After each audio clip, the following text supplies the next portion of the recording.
ನಮಸ್ಕಾರ ಎಲ್ರಿಗೂ welcome to Karnataka exams. So ನಾವು PSI ರಿಲೇಟೆಡ್ ಕೋರ್ಸ್ನ ಸ್ಟಾರ್ಟ್ ಮಾಡ್ಕೊಳ್ಳೋಣ. ಸೊ ಇದು ಪಾರ್ಟ್ 1 ಆಗಿರುತ್ತೆ. ಇದರಲ್ಲಿ ಹಿಸ್ಟ್ರಿ ರಿಲೇಟೆಡ್ ನಾವು 10 ಇಂಪಾರ್ಟೆಂಟ್ ಕ್ವೆಶನ್ಸ್ನ ನೋಡ್ಕೊಳ್ಳೋಣ.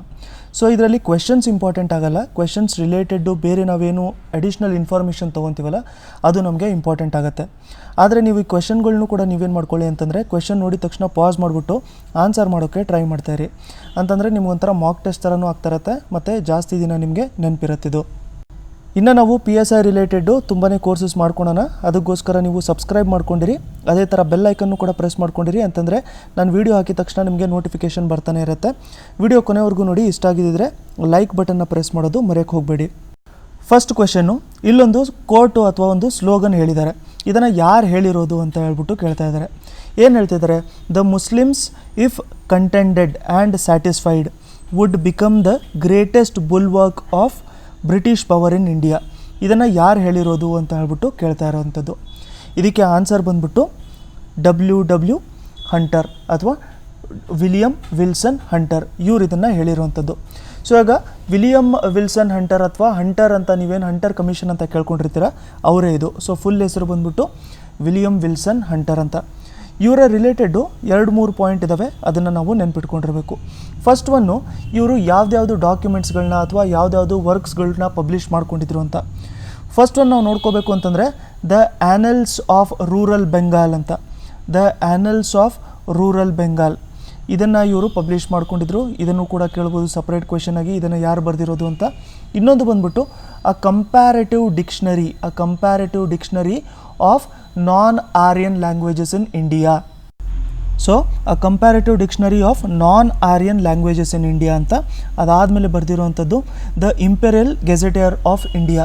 ಈ ಮೂರನ್ನು ಕೂಡ ಪಬ್ಲಿಷ್ ಮಾಡಿದವರು ಯಾರು ಅಂತಂದರೆ ನಮಗೆ ವಿಲಿಯಂ ವಿಲ್ಸನ್ ಹಂಟರ್. ಇನ್ನೊಂದು ಹಂಟರ್ ಕಮಿಷನ್ ಅಂತಲೂ ಕೂಡ ಹೇಳ್ತಾರಲ್ಲ, ಅದರ ರೆಕಮೆಂಡೇಷನ್ಸ್ಗಳನ್ನ ನಾವು ಬ್ರೀಫಾಗಿ ನೋಡ್ಕೋಬೇಕು ಅಂತಂದರೆ ಪ್ರೈಮರಿ ಎಜುಕೇಷನ್ಗೆ ಜಾಸ್ತಿ ಕಾನ್ಸಂಟ್ರೇಷನ್ ಕೊಡಬೇಕು. ಅದಾದಮೇಲೆ ಇಂಡಿಜಿನಸ್ ಸ್ಕೂಲ್ಸ್ಗಳಿಗೆ ಜಾಸ್ತಿ ಗ್ರ್ಯಾಂಟಿ ನೀಡ್ ಕೊಡಬೇಕು. ಅಂತಂದರೆ ಯಾವುದರ ಬೇಸಿಸ್ ಮೇಲೆ ರಿಸಲ್ಟ್ಸ್ ಬರ್ತಾ ಇರುತ್ತೆ ಆ ಬೇಸಿಸ್ ಮೇಲೆ ಸ್ಕೂಲ್ಗಳಿಗೆ ಪೇಮೆಂಟ್ಸು ಅಥವಾ ಗ್ರ್ಯಾಂಟಿ ನೀಡು ಕೊಡ್ತಾ ಇರಬೇಕು. ಮತ್ತು ಮಾರಲ್ಲು ಫಿಸಿಕಲ್ ಎಜುಕೇಷನ್ ಮೇಲೂ ಕೂಡ ಫೋಕಸ್ ಮಾಡ್ಕೊಂಡಿರಬೇಕು ಅಂತ ಹೇಳ್ತಾ ಇದ್ರು ಇವರು ಇದು ರೆಕಮೆಂಡೇಷನ್ಸಲ್ಲಿ. ಯೂಶ್ವಲಾಗಿ ನಾವು ನೋಡ್ಕೋಬೇಕು ಅಂತಂದರೆ PSI ರಿಲೇಟೆಡ್ ಎಕ್ಸಾಮ್ಸ್ ಬಂದಾಗ ನಮಗೆ ಡೈರೆಕ್ಟ್ ಕ್ವೆಶನ್ ಕೇಳಿರ್ತಾರೆ, ಯಾರು ಯಾವುದನ್ನು ಹೇಳಿರುವಂಥದ್ದು, ಯಾವ ನ್ಯೂಸ್ ಪೇಪರ್ ಯಾರು ಪಬ್ಲಿಷ್ ಮಾಡಿರುವಂಥದ್ದು, ಆ ಥರದ ಕ್ವೆಶನ್ಸು. ಸೊ ಈ ಥರ ಈ ಪಬ್ಲಿಷ್ ಮಾಡಿರೋದನ್ನು ಕೂಡ ನೀವು ನೋಡ್ಕೊಂಡಿರಿ. ನೆಕ್ಸ್ಟ್ ಕ್ವೆಶನ್ನು ಕೂಡ ಒಂದು ಕೋರ್ಟ್ ರಿಲೇಟೆಡ್ಡು. ಇದನ್ನು ಯಾರು ಹೇಳಿರೋದು ಅಂತ. In my belief Congress is to tottering to its fall and one of my great ambitions while in India is to assist it to be a peaceful demise. ಇದನ್ನು ಯಾರು ಹೇಳಿರುವಂಥದ್ದು ಅಂತ ಕೇಳ್ತಾ ಇದ್ದಾರೆ. ಇದಕ್ಕೆ ಆನ್ಸರ್ ಬಂದ್ಬಿಟ್ಟು ಲಾರ್ಡ್ ಕರ್ಜನ್ ಅವರು ಹೇಳಿರುವಂಥದ್ದು. ಸೊ ನಾವು PSI ಎಕ್ಸಾಮ್ಸಿಗೆ ಈಗ ಪ್ರಿಪೇರ್ ಮಾಡ್ತಾ ಇರೋದ್ರಿಂದ ಪೊಲೀಸ್ ರಿಫಾರ್ಮ್ಸು ಕೂಡ ನಾವು ನೋಡ್ಕೊಂಡಿರಬೇಕು. ಸೊ ಪೊಲೀಸ್ ರಿಫಾರ್ಮ್ಸು ಮಾಡ್ಕೊಂಡಿದ್ದು ನೋಡಿ, ಫಸ್ಟ್ ಯಾರು ಮಾಡಿದ್ರು ಅಂತಂದರೆ ನಮಗೆ ಲಾರ್ಡ್ ಕರ್ಜನ್ ಅವರು. ಸೊ ಪೊಲೀಸ್ ರಿಫಾರ್ಮ್ಸಿಗೆ ಅವರು ಫೇಮಸ್ಸು. ಅವ್ರೇನು ಮಾಡಿದರು ಅಂತಂದರೆ ಪೊಲೀಸ್ ಕಮಿಷನ್ನ ಅವರು ಸೆಟಪ್ ಮಾಡ್ಕೊಂಡಿದ್ರು. ಇದರ ಹೆಡ್ ಯಾರಾಗಿದ್ದರು ಅಂತಂದರೆ ಆ ಟೈಮಲ್ಲಿ ಇದರ ಹೆಡ್ ಬಂದ್ಬಿಟ್ಟು ಆ್ಯಂಡ್ರ್ಯೂ ಫ್ರೇಜರ್ ಆಗಿದ್ದರು ಆ ಟೈಮಲ್ಲಿ. ಯಾವಾಗ ಸೆಟಪ್ ಮಾಡ್ಕೊಂಡಿರೋಂಥದ್ದು ಇದನ್ನು ಅಂತಂದರೆ 1901 ಅಂತಂದರೆ ಇನ್ನೂ ಸ್ಟ್ರೆಂತ್ ಜಾಸ್ತಿ ಮಾಡಬೇಕು ಪೊಲೀಸ್ಗಳಲ್ಲಿ, ಅವ್ರಿಗೆ ಕೊಡೋವಂಥ ಪೇಮೆಂಟ್ಸು ಎಮೊಲ್ಯುಮೆಂಟ್ಸು ಅವೆಲ್ಲದು ಕೂಡ ಜಾಸ್ತಿ ಮಾಡ್ಕೋಬೇಕು ಅಂತ. ಇನ್ನೊಂದು ಇಂಪಾರ್ಟೆಂಟ್ ಪಾಯಿಂಟ್ ಏನು ಅಂತಂದರೆ CIDನೂ ಕೂಡ ಇವ್ರ ಅಂಡರಲ್ಲೇ ಸೆಟಪ್ ಮಾಡ್ಕೊಂಡಿದ್ದು. ಸೊ CIDನೂ ಕೂಡ ಇವ್ರ ಅಂಡರಲ್ಲೇ ಸೆಟಪ್ ಮಾಡ್ಕೊಂಡಿದ್ದು. ಇದನ್ನು ಬಿಟ್ಟರೆ ನಾವು ಫೆಮೈನ್ ಕಮಿಷನ್ಸ್ಗಳನ್ನ ಅಂತಂದರೆ ಬರಗಾಲ ಏನು ಬಂದಿತ್ತು ಆ ಟೈಮಲ್ಲಿ ಬಂಗಾಲ್ ರೀಜನ್ಸಲ್ಲಿ, ಅದನ್ನು ಸ್ಟಡಿ ಮಾಡ್ಕೊಳ್ಳೋಕ್ಕೋಸ್ಕರ ಅಂತ ಹೇಳ್ಬಿಟ್ಟು ಫೆಮೈನ್ ಕಮಿಷನ್ಸ್ಗಳನ್ನ ಕೂಡ ಇವರು ಸೆಟಪ್ ಮಾಡ್ಕೊಂಡಿದ್ರು. ಅದರಲ್ಲಿ ಯಾವ್ದ್ಯಾವುದು ಅಂತಂದರೆ ಫಸ್ಟ್ ಒಂದು ಬಂದ್ಬಿಟ್ಟು ಮೆಕ್ಡೊನಾಲ್ಡ್ ಕಮಿಷನ್ ಅಂತ, ಅದಾದಮೇಲೆ ಲಯಲ್ ಕಮಿಷನ್ ಅಂತ, ಅದಾದಮೇಲೆ all India board of agriculture ಕೂಡ ಇವರೇ ಸೆಟಪ್ ಮಾಡ್ಕೊಂಡಿದ್ರು. ಮತ್ತು ಇನ್ಸ್ಪೆಕ್ಟರ್ ಜನರಲ್ ಆಫ್ ಅಗ್ರಿಕಲ್ಚರು ಕೂಡ ಇವರೇ ಕ್ರಿಯೇಟ್ ಮಾಡಿದ್ದು. ಅದಾದಮೇಲೆ ಅಗ್ರಿಕಲ್ಚರ್ ರಿಸರ್ಚ್ ಇನ್ಸ್ಟಿಟ್ಯೂಟು ಕೂಡ ಸ್ಟಾರ್ಟ್ ಮಾಡ್ಕೊಂಡಿದ್ರು ಬಿಹಾರಲ್ಲಿ. ಅಗ್ರಿಕಲ್ಚರ್ ಕಾಲೇಜು ಕೂಡ ಸೆಟಪ್ ಮಾಡ್ಕೊಂಡಿದ್ರು ಅಗ್ರಿಕಲ್ಚರ್ಗೋಸ್ಕರ. ಅದರ ಜೊತೆಗೆ ಇರಿಗೇಷನ್ ಸಿಸ್ಟಮ್ಮು 1901 ಅಂತಂದರೆ ಒಂದು ಇರಿಗೇಷನ್ ಕಮಿಷನ್ನು ಕೂಡ ಸ್ಟಾರ್ಟ್ ಮಾಡ್ಕೊಂಡಿದ್ರು ಇವರು. ಇರಿಗೇಷನ್ ಕಮಿಷನ್ನು ಇದು ಯಾರು ಹೆಡ್ ಆಗಿದ್ರು ಇದರಲ್ಲಿ ಅಂತಂದರೆ ಕಾಲಿನ್ ಸ್ಕಾಟ್ ಇದರ ಹೆಡ್ ಆಗಿದ್ರು. ಇನ್ನೊಂದು ಸರಿ ನಾವು ನೋಡ್ಕೋಬೇಕು ಅಂತಂದರೆ ಈ ಸ್ಟೇಟ್ಮೆಂಟ್ ಹೇಳಿರುವಂಥದ್ದು ಲಾರ್ಡ್ ಕರ್ಜನ್ ಅವರು police reforms police commission set up ಮಾಡ್ಕೊಂಡಿದ್ರು. ಪೊಲೀಸ್ ಕಮಿಷನ್ ಸೆಟಪ್ ಮಾಡ್ಕೊಂಡಿದ್ದು ಇದು ಯಾರ ಅಂಡರಲ್ಲಿ ಅಂತಂದರೆ ಆಂಡ್ರ್ಯೂ ಫ್ರೇಸರ್ ಅಂಡರಲ್ಲಿ 1901 CIDನೂ ಕೂಡ ಇವರೇ ಸೆಟ್ ಮಾಡಿದ್ದು. ಅದಾದಮೇಲೆ ಇರಿಗೇಷನ್ನು ಅಗ್ರಿಕಲ್ಚರ್ ಅಂಡರಲ್ಲಿ ಇವರು ತುಂಬಾ ಕೆಲಸ ಮಾಡ್ಕೊಂಡಿದ್ರು. ಫೆಮೈನ್ ಕಮಿಷನ್ನು ಕೂಡ ಸೆಟ್ ಮಾಡ್ಕೊಂಡಿದ್ರು. ಯಾವುದ್ಯಾವುದು ಅಂತಂದರೆ ಮೆಕ್ಡೊನಾಲ್ಡ್ ಒಂದು, ಇನ್ನೊಂದು ಲಾಯಲ್ ಕಮಿಷನ್. ಥರ್ಡ್ ಕ್ವೆಶನು, ಈ ಇಂಡಿಗೋ ಪ್ಲಾಂಟೇಷನ್ಸ್ ಏನು ನಡೀತಾ ಇತ್ತು ಅವ್ರಿಗೆ ಏನು ಸ್ವಲ್ಪ ಪ್ರಾಬ್ಲಮ್ ಆಗ್ತಾ ಇತ್ತಲ್ಲ, ಈ ಥರ ಪ್ರಾಬ್ಲಮ್ ಆಗ್ತಿದೆ, ನೀವು ಅದನ್ನು ಸಾಲ್ವ್ ಮಾಡಬೇಕು ಅಂತ ಹೇಳ್ಬಿಟ್ಟು ಯಾರು ಮಹಾತ್ಮ ಗಾಂಧಿ ಅವ್ರನ್ನ ಹೇಳಿರುವಂಥದ್ದು ಅಂತ ಕೇಳ್ತಾ ಇದ್ದಾರೆ. ಸೊ ಇದಕ್ಕೆ ಆನ್ಸರ್ ಬಂದ್ಬಿಟ್ಟು ನಮ್ಗೆ ಯಾವುದಾಗಿರುತ್ತೆ, ಇದಕ್ಕೆ ರಾಜ್ಕುಮಾರ್ ಶುಕ್ಲಾ. ಸೊ ರಾಜ್ಕುಮಾರ್ ಶುಕ್ಲಾ ಅವರೇ ಮಹಾತ್ಮ ಗಾಂಧಿ ಅವ್ರನ್ನ ನೋಟಿಫೈ ಮಾಡಿರುವಂಥದ್ದು. ಈ ಥರ ಇಂಡಿಗೋ ಪ್ಲಾಂಟರ್ಸ್ ಅವ್ರಿಗೆ ಪ್ರಾಬ್ಲಮ್ ಆಗ್ತಿದೆ, ಸೊ ನೀವು ಅದನ್ನು ಸಾಲ್ವ್ ಮಾಡ್ಕೊಳ್ಳೋದಕ್ಕೆ ಹೆಲ್ಪ್ ಮಾಡಬೇಕು, ಅವ್ರದ್ದು ಎಕ್ಸ್ಪ್ಲೈಟೇಷನ್ ತುಂಬ ಜಾಸ್ತಿ ಆಗ್ತಿದೆ ಅಂತ. Answer Rajkumar Shukla. Fourth question, who was elected as first president of All India Kisan Sabha. So all India Kisan ಸಭಾ ಯಾವಾಗ ಕ್ರಿಯೇಟ್ ಆಗಿದ್ದು ಅಂತಂದರೆ ಕಾಂಗ್ರೆಸ್ ಅವರ ಲಖನೌ ಸೆಷನ್ನು 1936. ಇದು ಸಪರೇಟಾಗಿ ಕೂಡ ಕೇಳ್ಬೋದು. ಆಲ್ ಇಂಡಿಯಾ ಕಿಸಾನ್ ಸಭಾ ಯಾವ ಟೈಮಲ್ಲಿ ಸೆಟಪ್ ಆಗಿರುವಂಥದ್ದು ಅಂತಂದರೆ ಕಾಂಗ್ರೆಸ್ ಅವರ ಲಖನೌ ಸೆಷನ್ನು 1936 ನಡೆದಿತ್ತಲ್ಲ, ಆ ಟೈಮಲ್ಲಿ ಆಲ್ ಇಂಡಿಯಾ ಕಿಸಾನ್ ಸಭಾ ಸ್ಟಾರ್ಟ್ ಮಾಡ್ಕೊಂಡಿದ್ರು. ಸೊ ಅದರ ಫಸ್ಟ್ ಪ್ರೆಸಿಡೆಂಟ್ ಯಾರಾಗಿದ್ದರು ಅಂತ ಕೇಳ್ತಾ ಇದ್ದಾರೆ. ಇದಕ್ಕೆ ಆನ್ಸರ್ ನೋಡಿ ನಮಗೆ Swami Sahajananda Saraswati. Fifth question, Sir Michael O'Dwyer ಇವ್ರನ್ನ ಶೂಟ್ ಮಾಡಿದ್ದಿದ್ರು ಲಂಡನ್ನಲ್ಲಿ. ಸೊ ಅದನ್ನು 13 ಮಾರ್ಚ್ 1940 ಅವ್ರನ್ನ ಶೂಟ್ ಮಾಡಿರೋವಂಥದ್ದು. ಯಾರು ಶೂಟ್ ಮಾಡಿದ್ರು ಅಂತ ಕೇಳ್ತಾ ಇದ್ದಾರೆ. ಇದಕ್ಕೆ ಆನ್ಸರು ನಮಗೆ ನೋಡಿ ಡಿ ಉಧಮ್ ಸಿಂಗ್.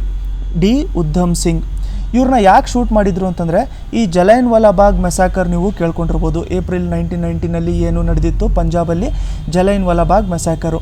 ಆ ಟೈಮಲ್ಲಿ ಮೈಕಲ್ ಓ ಡ್ವೇರ್ ಇವ್ರೇನಿದ್ರಲ್ಲ, ಇವ್ರು ಬಂದ್ಬಿಟ್ಟು ಗವರ್ನರ್ ಜನರಲ್ ಆಫ್ ಪಂಜಾಬ್ ಆಗಿದ್ದರು. ನಿಮಗೆ ಈ ಕ್ವೆಶನ್ ಉಲ್ಟಾದರೂ ಕೇಳ್ಬೋದು. ಜಲೈನ್ ವಾಲಾ ಬಾಗ್ ಮೆಸಾಕರ್ ನಡೆದಾಗ ಪಂಜಾಬಲ್ಲಿ ಗವರ್ನರ್ ಜನರಲ್ ಯಾರಾಗಿದ್ದರು ಅಂತ ಕೇಳಿದ್ರೆ ಆನ್ಸರ್ ನಮಗೆ ಸರ್ ಮೈಕಲ್ ಓ ಡ್ವೇರ್ ಆಗಿರ್ತಾರೆ. ಸೊ ಇವ್ರನ್ನ ಅಸಾಸಿನೇಟ್ ಮಾಡಿದ್ದು Udham Singh.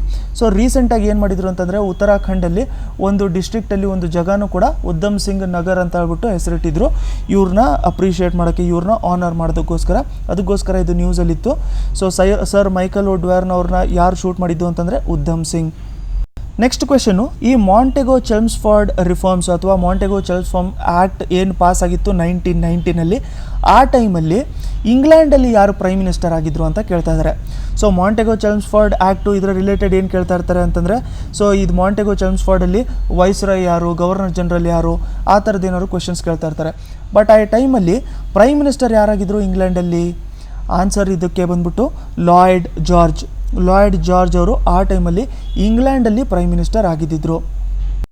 Next question, who became the champion of ಸೋಷಲಿಸಮಿನ ಚಾಂಪಿಯನು ಮತ್ತು ವಾಂಟೆಡ್ ಟು ಓವರ್ ಬ್ರಿಟಿಷ್ ರೂಲ್ನ ಹೊರಗಡೆ ಕಳಿಸ್ಬೇಕು, ಅದಾದಮೇಲೆ ಪ್ರಿನ್ಸ್ಲಿ ಸ್ಟೇಟ್ಸ್ನ ಡಿಲೀಟ್ ಮಾಡಬೇಕು, ಲ್ಯಾಂಡ್ ಲಾರ್ಡಿಸಮ್ ಎಂಡ್ ಮಾಡಬೇಕು, ಕ್ಯಾಪಿಟಲಿಸಮ್ನ ಎಂಡ್ ಮಾಡಬೇಕು ಅಂತ ಯಾರು ಡಿಸೈಡ್ ಮಾಡ್ಕೊಂಡಿದ್ರು 1933 ಅಂತ ಕೇಳ್ತಾ ಇದ್ದಾರೆ. ಇದನ್ನು ಬೇರೆ ಕಡೆ PCS ಅಂತಂದರೆ ನಮ್ಮ ಕಡೆ ಯಾವ ಥರ KS ಇದೆಯಲ್ಲ ಅದೇ ಥರ ಬೇರೆ ಸ್ಟೇಟ್ ಸರ್ವೀಸಲ್ಲಿ ಕೇಳಿರುವಂಥ ಕ್ವೆಶನ್ ಇದು. ಇದಕ್ಕೆ ಆನ್ಸರ್ ಬಂದ್ಬಿಟ್ಟು ಜವಾಹರ್ಲಾಲ್ ನೆಹರು. 8th ಕ್ವೆಶನು, ಯಾರನ್ನ ನಾವು ಮದರ್ ಆಫ್ ಇಂಡಿಯನ್ ರೆವಲ್ಯೂಷನ್ ಅಂತ ಕರಿತೀವಿ? ಇದಕ್ಕೆ answer D madam Bhikaji comma. ಇವ್ರನ್ನ ನಾವು ಮದರ್ ಆಫ್ ಇಂಡಿಯನ್ ರೆವಲ್ಯೂಷನ್ ಅಂತ ಕರಿತೀವಿ. ಸೊ ಈ ಥರ ಇಂಪಾರ್ಟೆಂಟ್ ವುಮೆನ್ ಏನಿರ್ತಾರಲ್ಲ ಅದು ನಮಗೆ ಮೋಸ್ಟ್ ಇಂಪಾರ್ಟೆಂಟ್ ಆಗಿರುತ್ತೆ ಕ್ವೆಶನ್ಸ್ ಪ್ರಕಾರ. ಸೊ ನಾವು ಅದರ ಲಿಸ್ಟ್ನು ಕೂಡ ಒಂದ್ಸರಿ ನೋಡ್ಕೊಳ್ಳೋಣ. ಫಸ್ಟ್ ನಾವು ನೋಡ್ಕೋಬೇಕು ಅಂತಂದರೆ ಆನಂದಿ ಗೋಪಾಲ್ ಜೋಶಿ ಇವ್ರು ನೋಡಿ ಫಸ್ಟು ಫೀಮೇಲ್ ಡಾಕ್ಟರ್. ಸೊ ಎಲ್ಲ ಫೀಮೇಲೇ ಅಲ್ಲ ಇಲ್ಲಿ, ಅದಕ್ಕೋಸ್ಕರ ಫಸ್ಟ್ ಫೀಮೇಲು ಡಾಕ್ಟರ್ ಆಯಿತಾ, ಇಂಡಿಯಾ ಕಡೆಯಿಂದ. ಅದಾದಮೇಲೆ ನಾವು ನೋಡ್ಕೋಬೇಕು ಅಂತಂದರೆ ಆರತಿ ಸಹ ಇವ್ರು ಯಾರು ಅಂತಂದರೆ first Indian and Asian women. ಯಾವುದಕ್ಕೋಸ್ಕರ ಅಂತಂದರೆ ಇಂಗ್ಲೀಷ್ ಚಾನಲ್ ಏನಿದೆಯಲ್ಲ ಅದನ್ನು ಅಕ್ರಾಸ್ ಸ್ವಿಮ್ ಮಾಡೋದಕ್ಕೋಸ್ಕರ ಇಂಗ್ಲೀಷ್ ಚಾನಲ್ ಅಕ್ರಾಸು ಸ್ವಿಮ್ ಮಾಡಿದ್ದು ಫಸ್ಟು ಇಂಡಿಯನ್ ಮತ್ತು ಏಷ್ಯನ್ ವುಮೆನ್ ಯಾರು ಅಂತಂದರೆ ಆರತಿ ಸಹ. ಅದರ ಜೊತೆಗೆ ಇವರು first female sports person Padma Shri award ಪಡೆದಿರೋದಕ್ಕೆ. ನೆಕ್ಸ್ಟ್ ನಾವು ನೋಡ್ಕೋಬೇಕು ಅಂತಂದರೆ ಅಸೀಮಾ ಚಾಟರ್ಜಿ ಅಸೀಮಾ ಚಾಟರ್ಜಿ ಇದು ಯಾವುದಕ್ಕೋಸ್ಕರ ಇದು ಯಾವುದಕ್ಕೆ ಇಂಪಾರ್ಟೆಂಟು ಅಂತಂದರೆ ಇವ್ರು ನೋಡಿ ಫಸ್ಟ್ ಫೀಮೇಲ್ ಸೈಂಟಿಸ್ಟು ಇಂಡಿಯಾದು. Asima Chatterjee first female scientist ಇಂಡಿಯಾದು. ಅದಾದಮೇಲೆ ಕ್ಯಾಪ್ಟನ್ ಪ್ರೇಮ್ ಮಾಥುರ್ ಇವ್ರು ನೋಡಿ ಫಸ್ಟ್ ಫೀಮೇಲ್ ಕಮರ್ಷಿಯಲ್ ಪೈಲಟ್ ಇಂಡಿಯಾದಲ್ಲಿ. ಸೊ ಪ್ರೇಮ್ ಮಾಥುರು ಇವ್ರು ಬಂದ್ಬಿಟ್ಟು ಫಸ್ಟ್ ಫೀಮೇಲ್ ಕಮರ್ಷಿಯಲ್ ಪೈಲಟ್ ಅಂತ ನೋಡ್ಕೊಂಡಿರಿ. ಸೊ ನೀವು ಅದೇ ಥರ ನೋಟ್ ಮಾಡ್ಕೊಂಡಿರಿ. ಅದಾದಮೇಲೆ ನಾವು ನೋಡ್ಕೋಬೇಕು ಅಂತಂದರೆ ಕಾರ್ನಿಯಲ್ ಸೊರಾಬ್ಜಿ ಇವ್ರು ಬಂದ್ಬಿಟ್ಟು ನೋಡಿ ಫಸ್ಟ್ ಫೀಮೇಲ್ ಲಾಯರ್ ಇವರು ಇಂಡಿಯಾದು. ಸೊ ಫಸ್ಟ್ ಫೀಮೇಲ್ ಲಾಯರು ಇಂಡಿಯಾದು ಮತ್ತು ಫಸ್ಟ್ ವುಮನ್ನು ಆಕ್ಸ್ಫರ್ಡ್ ಯೂನಿವರ್ಸಿಟಿಯಲ್ಲಿ ಓದಿರೋದಕ್ಕೆ. ಇದರಲ್ಲಿ ನಾನು ಯಾವುದೋ ಒಂದು ಬ್ಲಾಗ್ ಇತ್ತು ಅದರಿಂದ ತೊಗೊಂಡಿರೋಂಥ ಡೀಟೇಲ್ಸ್ ಇದು. ಸೊ ಯಾವುದಾದ್ರೂ ಏನಾದರೂ ಸ್ಟೇಟ್ಮೆಂಟ್ ರಾಂಗ್ ಆಗಿದ್ದರೆ ನಿಮ್ಗೆ ಗೊತ್ತಿದ್ದರೆ ಕರೆಕ್ಷನ್ ಮಾಡ್ಕೊಂಡಿರಿ. ನೆಕ್ಸ್ಟು ನಾವು ಜಸ್ಟಿಸ್ ಅಣ್ಣಾ ಚಾಂಡಿ ಅಂತ ನಾವು ನೋಡ್ಕೋಬೇಕು ಅಂತಂದರೆ ಜಸ್ಟಿಸ್ ಅಣ್ಣಾ ಚಾಂಡಿ. ಸೊ ಇವ್ರು ಬಂದ್ಬಿಟ್ಟು ಫಸ್ಟ್ ಫೀಮೇಲ್ ಹೈಕೋರ್ಟ್ ಜಡ್ಜ್ ಇವರು ಜಸ್ಟಿಸ್ ಅಣ್ಣಾ ಚಾಂಡಿ. ಅದಾದಮೇಲೆ ಕಲ್ಪನಾ ಚಾವ್ಲಾ ಅಂತೂ ನಿಮ್ಗೆಲ್ಲರಿಗೂ ಗೊತ್ತಿರುತ್ತೆ, ಫಸ್ಟ್ ಇಂಡಿಯನ್ ವುಮನ್ನು ಸ್ಪೇಸಲ್ಲಿ. ಅದಾದಮೇಲೆ ಕಮಲಾದೇವಿ ಚತೋಪಾಧ್ಯಾಯ್ ಇವ್ರು ಬಂದ್ಬಿಟ್ಟು first female candidate legislative seat fight ಮಾಡ್ಕೊಳ್ಳೋದಕ್ಕೋಸ್ಕರ. ಕಮಲಾದೇವಿ ಚತೋಪಾಧ್ಯಾಯ್ ಆದಮೇಲೆ ನಾವು ನೋಡ್ಕೋಬೇಕು ಅಂತಂದರೆ ಎಮ್ ಎಸ್ ಸುಬ್ಬಲಕ್ಷ್ಮಿ ಇವ್ರನ್ನ ಕ್ವೀನ್ ಆಫ್ ಮ್ಯೂಸಿಕ್ ಅಂತಲೂ ಕೂಡ ಕರೀತಾರೆ. ಯಾರನ್ನ? ಎಮ್ ಎಸ್ ಸುಬ್ಬಲಕ್ಷ್ಮಿ ಅವ್ರನ್ನ. ಅದಾದಮೇಲೆ ನಾವು ನೋಡ್ಕೋಬೇಕು ಅಂತಂದರೆ ರಾಣಿ ದುರ್ಗಾವತಿ ಇವ್ರು ನೋಡಿ ಕ್ವೀನ್ ಆಫ್ ಗೋಂಡ್ವಾನಾ. ಅದಾದಮೇಲೆ ರಾಣಿ ಪದ್ಮಾವತಿ ಕ್ವೀನ್ ಆಫ್ ಚಿತ್ತೂರು. ಅದಾದಮೇಲೆ ಸರಳಾ ಠಕ್ರಾಲ್ ಇವ್ರು ನೋಡಿ ಫಸ್ಟ್ ವುಮನ್ನು ಪೈಲಟ್ ಲೈಸೆನ್ಸ್ನ ಪಡೆಯೋದಕ್ಕೆ. ಸೊ ಈ ಥರದ್ದು ಇಂಪಾರ್ಟೆಂಟ್ ಫಸ್ಟ್ ವುಮನ್ ಆಗಿರ್ತಾರೆ. ಸೊ ಇದ್ರದ್ದು ಏನಾದರೂ ಸಪ್ರೇಟಾಗಿ ವೀಡಿಯೋ ಏನಾದರೂ ಬೇಕಾಗಿದ್ದರೆ ಅದನ್ನು ಕಂಪೈಲೇಷನ್ ಮಾಡಿ ಸಪ್ರೇಟಾಗಿ ವೀಡಿಯೋ ಮಾಡಿ ಇನ್ನೂ ಸ್ವಲ್ಪ ವುಮನ್ನ ಇನ್ಕ್ಲೂಡ್ ಮಾಡ್ಕೊಂಡು ನೋಡ್ಕೊಳ್ಳೋಣ ನಾವು. ಬಟ್ ಈ ರಿಲೇಟೆಡ್ ಕ್ವೆಶನ್ಸು ಕೂಡ ಕೇಳ್ತಾ ಇರ್ತಾರೆ, ಡೈರೆಕ್ಟಾಗಿ ಕೇಳ್ತಾ ಇರ್ತಾರೆ, ಅದಕ್ಕೋಸ್ಕರ ಒಂದ್ಸರಿ ನಾನು ಡಿಕ್ಟೇಟ್ ಮಾಡಿದ್ದೀನಿ. 9th ಕ್ವೆಶನು ಸ್ವರಾಜ್ ಪಾರ್ಟಿನ ಯಾವಾಗ ಫಾರ್ಮ್ ಮಾಡಿದ್ರು ಅಂತ ಹೇಳ್ಬಿಟ್ಟು ಕೇಳ್ತಾ ಇದ್ದಾರೆ. ಸೊ ಯಾವ ಮೂಮೆಂಟು ಫೇಲ್ ಆದಮೇಲೆ ಸ್ವರಾಜ್ ಪಾರ್ಟಿನ ಫಾರ್ಮ್ ಮಾಡಿದ್ರು ಅಂತ ಕೇಳ್ತಾ ಇದ್ದಾರೆ. ಇದಕ್ಕೆ ಆನ್ಸರ್ ಬಂದ್ಬಿಟ್ಟು ನಾನ್ ಕೋಆಪರೇಷನ್ ಮೂಮೆಂಟ್. ಸೊ ಚೌರಿ ಚೌರಾ ಇನ್ಸಿಡೆಂಟ್ ಆದಮೇಲೆ ಮಹಾತ್ಮ ಗಾಂಧೀಜಿಯವರು ನಾನ್ ಕೋಆಪರೇಷನ್ ಮೂಮೆಂಟ್ನ ವಿಡ್ರಾ ಮಾಡ್ಕೊಂಡ್ಬಿಟ್ಟಿದ್ರು 1922 ಅಲ್ಲಿ. ಸೊ ಅದಾದಮೇಲೆ ಅಲ್ಲಿ ಇರುವಂಥ ಯೂತಿಗೆ ಮತ್ತೆ ಡ್ರೈವ್ ಮಾಡಬೇಕು ಅಂತ ಮತ್ತೆ ಅದೇ ಮೂಮೆಂಟಲ್ಲಿ ಇಂಡಿಪೆಂಡೆನ್ಸ್ಗೋಸ್ಕರನೇ ಫೈಟ್ ಮಾಡಬೇಕು ಅಂತಲೇ ಸ್ವರಾಜ್ ಪಾರ್ಟಿನ ಫಾರ್ಮ್ ಮಾಡ್ಕೊಂಡಿರುವಂಥದ್ದು. 10th question when did cabinet mission come to India? Cabinet mission ಇಂಡಿಯಾಗೆ ಯಾವಾಗ ಬಂದಿರುವಂಥದ್ದು ಅಂತ ಕೇಳ್ತಾ ಇದ್ದಾರೆ.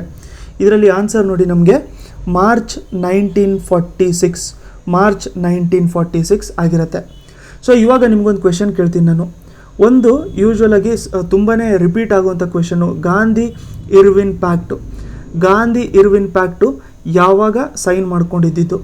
ಅದಾದಮೇಲೆ ನಾವು ಪೊಲೀಸ್ ಡೇ ಅಂತ ಹೇಳ್ಬಿಟ್ಟು ಯಾವಾಗ ಸೆಲೆಬ್ರೇಟ್ ಮಾಡ್ಕೊತೀವಿ? ಇವೆರಡು ಕ್ವೆಶನ್ಗೆ ನೀವು ಆನ್ಸರ್ ಮಾಡಿ. ಅಕಸ್ಮಾತ್ ಗೊತ್ತಿಲ್ಲ ಅಂತಂದರೆ ಅಟ್ಲೀಸ್ಟ್ ಹುಡುಕೊಂಡಾದರೂ ಆನ್ಸರ್ ಮಾಡಿ, ಅಂತಂದರೆ ನಿಮಗೆ ಎಕ್ಸ್ಟ್ರಾ 2 ಕ್ವೆಶನ್ನು ಕೂಡ ಕವರ್ ಆಗಿರುತ್ತೆ. ಸೊ ಈಗ ಡಿಸ್ಕಸ್ ಮಾಡಿರುವಂಥ 10 ಕ್ವೆಶನ್ಸಲ್ಲಿ ನೀವು ಎಷ್ಟು ಕ್ವೆಶನಿಗೆ ಕರೆಕ್ಟಾಗಿ ಆನ್ಸರ್ ಮಾಡಿದ್ದೀರಾ ಅಂತ ಹೇಳ್ಬಿಟ್ಟು ಕಮೆಂಟಲ್ಲಿ ನಂಗೆ ತಿಳಿಸಿರಿ. ವಿಡಿಯೋನ ಬೇರೆಯವ್ರ ಜೊತೆನೂ ಕೂಡ ಶೇರ್ ಮಾಡ್ಕೊಂಡಿರಿ. ನೆಕ್ಸ್ಟ್ ವಿಡಿಯೋಲಿ ಮತ್ತೆ ಸಿಗೋಣ.